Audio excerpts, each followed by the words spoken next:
Shalom saudara yang dikasihi Tuhan. Mari sebelum kita membaca merenungkan firman Tuhan, kita bersatu di dalam doa. Bapa di dalam surga, kami bersyukur untuk hari perhentian yang Kau berikan kepada kami. Hari ini kembali kami boleh datang bersekutu memuji memuliakan nama-Mu. Dan tiba waktunya bagi kami untuk membuka firman-Mu. Karena itu kami mohon, bukalah juga hati kami. Jadikanlah hati kami seperti tanah yang baik. Supaya ketika benih firman Tuhan ditaburkan, boleh sungguh-sungguh berakar, bertumbuh, dan juga berbuah nyata di dalam kehidupan kami. Secara khusus sebagai murid-murid-Mu di tengah dunia ini. Bersabdalah ya Tuhan, kami umat-Mu sedia mendengarnya. Di dalam satu nama yang kudus, nama yang berkuasa, nama Tuhan kami Yesus Kristus. Kami menyerahkan pemberitaan firman-Mu. Amin. Jemaat yang dikasihi Tuhan, kita bersyukur kembali kita beribadah. Dan kesempatan kali ini sama-sama kita akan melihat satu tema yang penting untuk gereja Tuhan bagi kita sekalian. Gereja yang memuridkan. Visi gereja salah satunya adalah gereja yang memuridkan. Karena kerinduan kita di tengah-tengah gereja sungguh-sungguh hadir murid-murid yang boleh menyatakan kehidupan serupa dengan Kristus dan juga boleh menjadi berkat, menjadi garam dan terang di dalam dunia ini. Saudara yang dikasihi Tuhan, saya mengajak kita bersama-sama melihat satu bagian firman Tuhan di dalam Alkitab kita, di dalam kitab Kisah Para Rasul. Kita akan melihat Kisah Para Rasul pasal yang ke-11, ayat yang ke-26. Sekali lagi, Kisah Para Rasul pasal yang ke-11 ayat yang ke-26. Mari kita membacanya bersama-sama di Alkitab kita masing-masing. Saya akan membacakannya bagi kita. Mereka tinggal bersama-sama dengan jemaat itu 1 tahun lamanya sambil mengajar banyak orang. Di Antiokialah murid-murid itu untuk pertama kalinya disebut Kristen. Sekali lagi, bagian terakhir, di Antiokialah murid-murid itu untuk pertama kalinya disebut Kristen. Saudara yang dikasihi Tuhan, pelayanan Barnabas dan Saulus di Antiokhia yang dipakai Tuhan membangun jemaat di sana. Kita bisa melihat di Antiokialah pertama kali murid-murid itu disebut Kristen. Saudara, apa yang menarik melihat sebutan ini?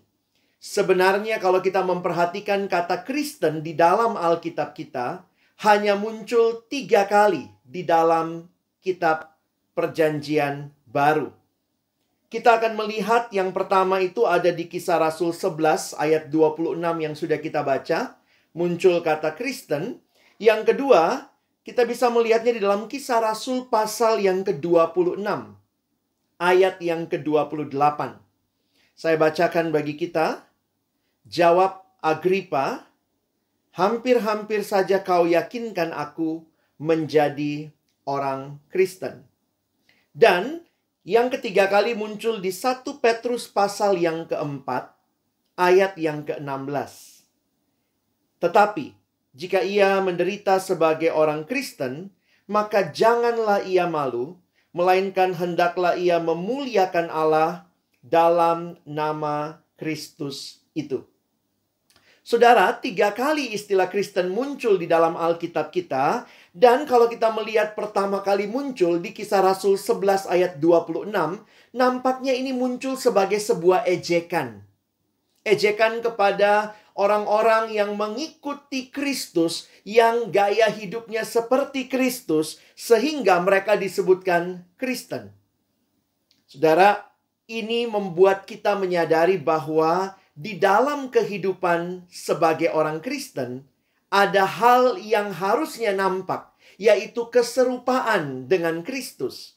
Nah, seringkali kita lupa sebelum ada kata Kristen, maka istilah apa yang dipakai untuk menyebut orang-orang yang mengikut Kristus? Sebelum ada istilah Kristen, orang-orang yang mengikuti Kristus disebut dengan istilah murid.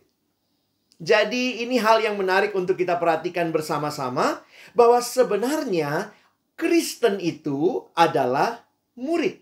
Dan murid itu adalah Kristen. Ini bukan dua hal yang terpisah. Kristen dan murid menyatu. Karena di Antioquia lah murid-murid itu pertama kalinya disebut Kristen. Karena itu jemaat yang dikasihi Tuhan tidak menemukan istilah Kristen di dalam kitab Injil misalnya.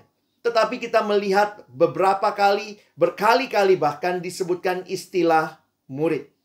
Sehingga saya ingin mengajak kita memikirkan bersama dalam tema pada hari ini. Waktu kita bicara gereja yang memuridkan, gereja yang berisi orang-orang Kristen di dalamnya, maka sebenarnya panggilan kita sebagai orang Kristen sama dengan hidup menjadi murid.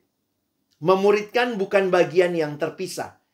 Sayangnya, banyak gereja saat ini melihat pemuridan hanya sebatas program. Dan melihat itu terpisah dari kekristenan. Sehingga ada yang berkata begini, orang Kristen ya, mau ikut pemuridan? Seolah-olah pemuridan adalah satu opsi, satu pilihan. Bisa jadi Kristen tapi tidak usah jadi murid atau tidak ikut pemuridan. Saya melihat ini bukan hal yang terpisah. Berbicara menjadi murid berarti Kristen. Berbicara menjadi Kristen berarti itu adalah hidup seorang murid. Dan saudara, yang menarik sekali adalah mereka melihat Kristus yang hidup di dalam diri orang-orang yang menjadi murid pada waktu itu. Sehingga mereka tidak disebut Yesusism gitu ya. Mereka disebut Kristen, Christ, Kristus. Dia adalah Tuhan dan Juru Selamat. Kristus itu begitu nyata di dalam keseharian hidup murid-murid yang ada di Antioquia. Sehingga orang kemudian menyebut mereka Kristen.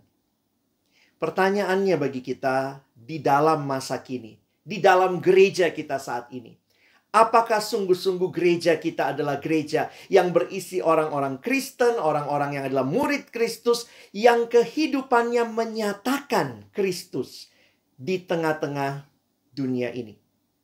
Karakter Kristus menyatakannya di dalam relasi dengan sesama, di dalam relasi, di dalam anggota keluarga kita, di dalam gereja, bahkan di tengah masyarakat dan bahkan bangsa ini dan dunia ini. Saudara yang dikasihi Tuhan, saya menantang kita semua untuk berpikir mendalam. Sudahkah gereja kita adalah gereja yang di dalamnya berisi murid-murid yang kehidupannya memancarkan Kristus? Dan proses pembentukan ini, itulah yang disebut dengan pemuridan. Proses membentuk murid. Dan ini menjadi sesuatu yang adalah tanggung jawab gereja, tugas gereja, memuridkan. Dan ini bukan satu program semata-mata. Nanti kalau sudah selesai, ada wisudanya, ada dapat diplomanya, dapat pengakuannya. Tetapi perjalanan proses menjadi murid adalah sebuah perjalanan seumur hidup. Seperti apakah hidup seorang murid? Saya ingin mengajak kita memikirkan beberapa hal di dalam kesempatan kali ini. Saya tertarik ketika melihat ada satu bagian di dalam Injil Matius yang ketika saya pelajari, iya ya, nampak betul perbedaan antara Kristen, antara murid dengan kehidupan yang bukan murid. Mari ketika kita belajar menggali, melihat ayat-ayat yang akan saya bukakan, sekali lagi kita bertanya, sudahkah kita menjadi murid? Mari mengevaluasi hidup kita. Saya akan mengangkat 3 bagian dalam Injil Matius untuk kita melihat apa artinya hidup sebagai murid. Yang pertama adalah di dalam Matius pasal yang ke-23. Matius pasal yang ke-23, kita akan melihat di dalam ayat yang pertama sampai dengan ayatnya yang ketiga. Saya akan bacakan bagian ini bagi kita. Matius 23, ayatnya yang pertama sampai dengan ayat yang ketiga. Maka berkatalah Yesus kepada orang banyak dan kepada murid-muridnya, katanya, ahli-ahli Taurat dan orang-orang Farisi telah menduduki kursi Musa. Saya fokus ke ayat 3. Sebab itu, turutilah dan lakukanlah segala sesuatu yang mereka ajarkan kepadamu. Tetapi janganlah kamu turuti perbuatan-perbuatan mereka, karena mereka mengajarkannya, tetapi tidak melakukannya. Sekali lagi perhatikan, mereka mengajarkannya, tetapi tidak melakukan. Yang pertama yang saya ingin kita evaluasi dan lihat dari hidup kita, apa bedanya murid sama Farisi? Kalau kita lihat di dalam bagian ini, Yesus nampaknya tidak semua pengajaran orang Farisi Yesus tidak sukai.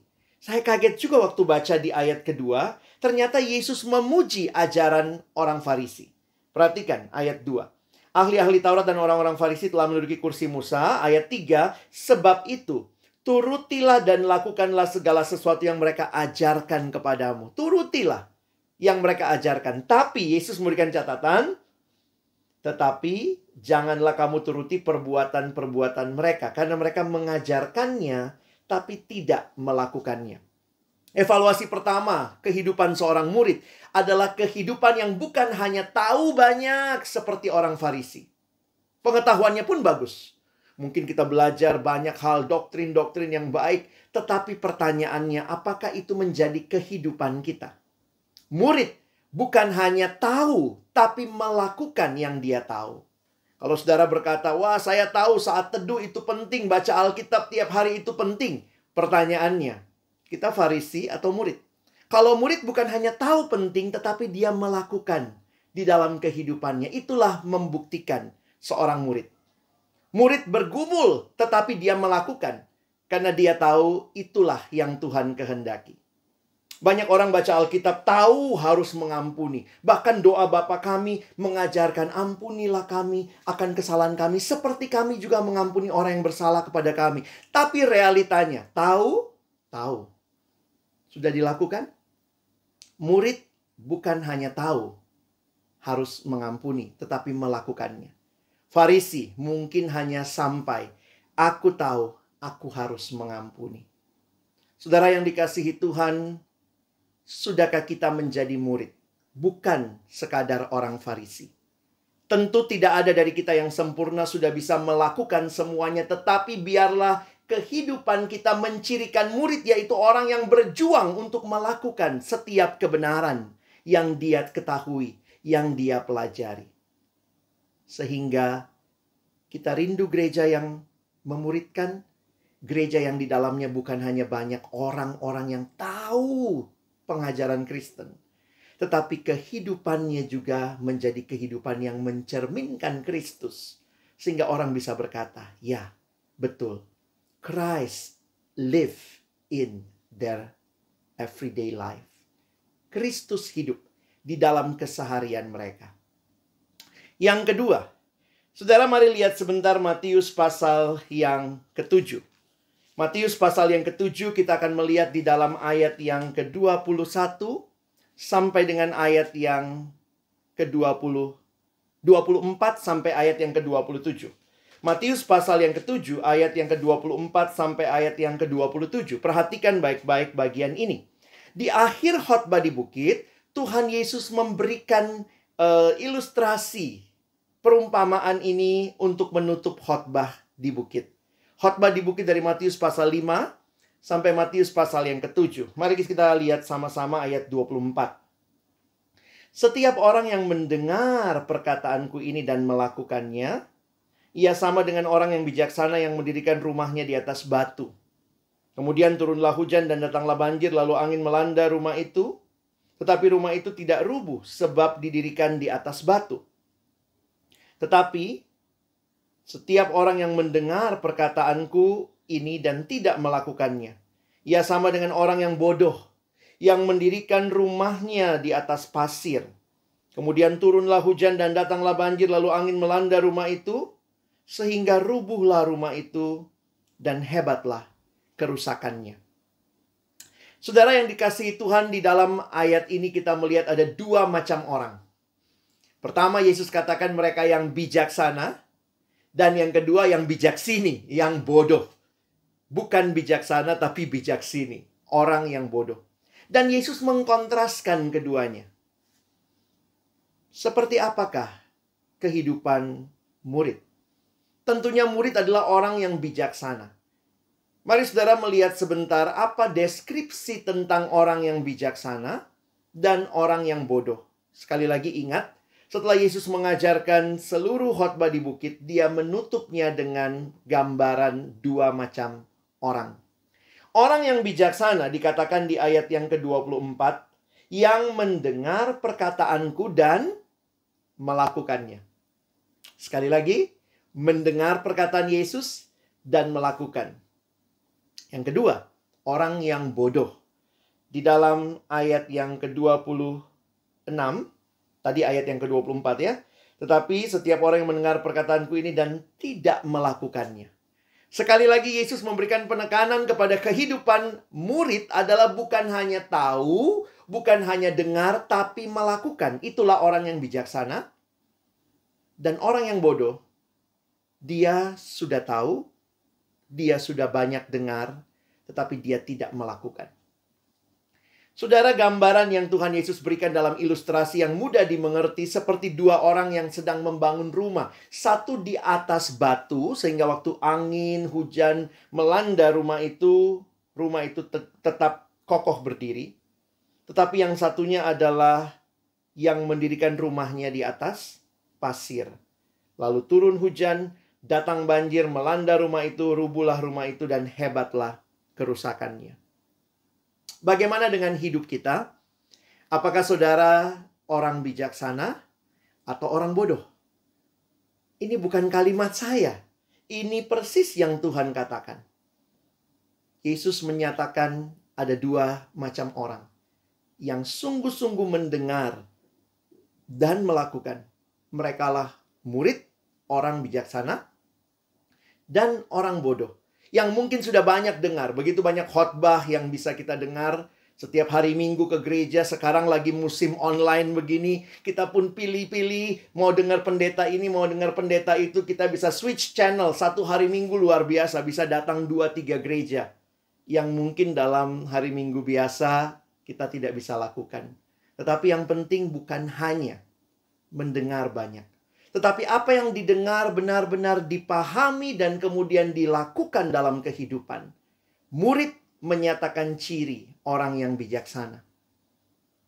Dan bagian ketiga yang akan saya ajak kita perhatikan, ini juga masih di pasal yang ke-7. Kita naik sedikit. Matius 7 ayat yang ke-21. Matius 7 ayat yang ke-21. Mari kita perhatikan. Saya bacakan bagi kita. Bukan setiap orang yang berseru kepadaku Tuhan, Tuhan, akan masuk ke dalam kerajaan sorga, melainkan dia yang melakukan kehendak Bapakku yang di sorga. Saudara, saya terkesan dengan penekanan dalam Injil Matius tentang hidup murid yang dituliskan atau yang Matius tuliskan dari kalimat-kalimat Yesus yang menegaskan pentingnya melakukan. Tentu ayat ini tidak berarti untuk selamat kita harus melakukan sesuatu. Tetapi kalau lihat apa yang disampaikan, khususnya dalam pasal yang ke-7, mulai dari ayat yang ke-15, judul yang diberikan oleh Lembaga Alkitab Indonesia adalah hal pengajaran sesat. Jadi pengajaran sesat berkembang pada waktu itu dan kelihatan jelas dari hidup yang tidak berbuah. Sehingga Yesus mengkontraskan, kalau demikian, maka yang namanya murid bukan hanya orang yang berseru Tuhan, Tuhan, tetapi mereka yang melakukan kehendak Bapa. Saudara yang dikasihi Tuhan, ini menjadi penting bagi kita, bahwa sekali lagi mungkin kita sudah melayani bahkan seperti yang digambarkan berseru Tuhan, Tuhan. Banyak orang mendadak rohani, saudara ya. Hari Minggu tuh kalimat-kalimatnya rohani. Oh haleluya, puji Tuhan. Tetapi kerohanian yang sejati tidak dinyatakan dengan kalimat-kalimat rohani. Dengan memberikan tampilan yang rohani. Bahkan mungkin ada yang mengatakan, oh dia rohani, lihat tuh Alkitabnya besar. Tetapi kerohanian seorang murid dinyatakan dengan melakukan kehendak Bapa. Saya mengajak kita melihat 3 hal ini dan saya coba simpulkan. Yesus mengingatkan, murid bukan Farisi. Murid orang bijaksana, bukan orang bodoh. Murid adalah seorang yang melakukan kehendak Bapa, bukan hanya secara tampilan, simbol sebagai orang Kristen. Tetapi kekristenan yang sungguh-sungguh dihidupi, yang tentunya dimulai dengan pemahaman, tapi pemahaman tidak berhenti sampai di situ, tetapi dilakukan dalam kehidupan sehari-hari. Menjadi murid bukan sebuah program, tetapi sebuah gaya hidup, lifestyle. Discipleship is not only a program. Ayo join, ikut kelompok kecil, ikut KTB, ikut kelompok pemuridan. Bukan seperti itu semata-mata. Itu menjadi wadah yang menolong tentunya. Tetapi pemuridan harusnya menjadi gaya hidup setiap kita yang sudah mengenal Tuhan di dalam kehidupan kita. Saudara yang dikasihi Tuhan, hari ini kita diingatkan, gereja seperti apakah yang saudara dan saya sedang bangun. Kita ada di dalam gereja yang merindukan setiap anggotanya menjadi murid Kristus yang sejati. Murid yang pada akhirnya seluruh kehidupannya menyatakan Kristus yang hidup. Kristus yang mengasihi Bapanya sungguh-sungguh. Biarlah kita punya kehidupan seperti itu. Dan Kristus yang kehidupannya juga berbagi kasih, menjadi kasih yang nyata bagi sesama. Dan itulah yang kita rindukan. Gereja kita alami menjadi gereja yang memuridkan. Kiranya Tuhan menolong kita. Bukan hanya jadi pendengar firman. Bukan jadi orang-orang yang tahu banyak firman. Tetapi ketika kita dengar, ketika kita tahu, Tuhan menolong kita di dalam pimpinan dan anugerahnya. Menjadi orang-orang yang melakukan firman-Nya. Dan mari Bapak Ibu Saudara yang dikasihi Tuhan, gereja menyediakan kesempatan kita terus dibentuk jadi murid. Mari terlibat di dalamnya. Sungguh-sungguh merindukan Tuhan. Biarlah aku boleh menjadi murid. Bukan hanya diriku, tetapi aku dan seisi rumahku. Kiranya Tuhan menolong kita. Amin. Mari kita berdoa menutup bagian pemberitaan firman pada saat ini. Kita berdoa. Bapa di dalam surga, terima kasih karena Tuhan memberikan kembali pemahaman kepada kami hari ini bahwa menjadi Kristen adalah menjadi murid. Menjadi murid adalah orang-orang yang tahu firman, dengar firman, tetapi lebih jauh lagi melakukan firman. Sehingga karakter kami diubahkan, hidup kami diubahkan, keseharian kami menyatakan Yesus yang hidup di dalam kami. Sehingga dunia boleh melihat siapakah Tuhan yang kami sembah, yang kami layani. Terima kasih buat kesempatan ini. Kami boleh kembali diteguhkan melalui firman-Mu. Terima kasih kalau di gereja kami juga ada kesempatan terlibat menjadi bagian dalam proses pemuridan. Tuhan menolong agar kiranya kami boleh memberi diri. Ini bukan sekadar sebuah program kami hayati, tetapi lebih lagi adalah satu kehidupan, gaya hidup yang dalam kesehariannya kami mau terus dibentuk. Semakin hari, semakin menjadi murid yang serupa Kristus. Yang mengasihi Bapa sungguh-sungguh, yang taat kepada Bapa. Dan juga mengasihi sesama. Melalui hidup kami, lahir kasih yang benar-benar nyata bagi orang-orang di sekitar kami. Tuhan tolong kami sekali lagi, bukan cuma jadi pendengar firman. Bukan cuma jadi orang-orang bodoh. Bukan cuma jadi Farisi. Tapi kami mau jadi orang bijaksana. Jadi murid sejati. Di dalam nama Tuhan Yesus, kami bersyukur, kami berdoa. Amin.